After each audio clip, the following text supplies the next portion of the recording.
ណាចាខ្ញុំចង់ប្រាប់អំពី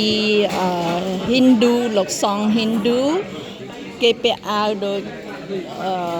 លោកសង្ឃខ្មែរពណ៌លឿងហើយតែគេមានពាក់ធីលៈនៅកន្លែងក្បាលនេះនៅមុខនេះអានឹងគេហៅធីលៈ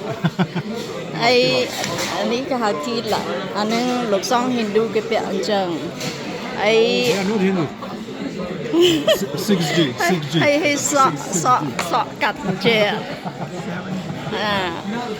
what you they call that one 6G 6G អានឹងតាមEskon Sampradaya ឈ្មោះ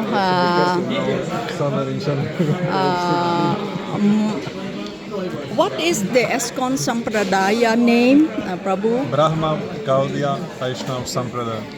Yeah, Gaudiya Sampradaya. Brahma Yeah. Gaudiya Vaishnava Sampradaya. Yeah. Jai. Thank you.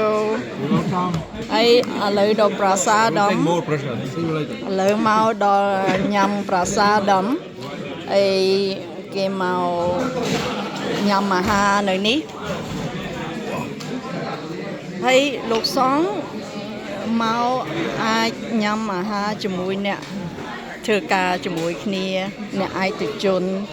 គេអត់ប្រកាន់ថាជាលោកសង្ឃញ៉ាំទេណាទៅដល់ម៉ោងញ៉ាំអាហារប្រាសាទគេមកទាំងអស់គ្នាមកញ៉ាំអាហារ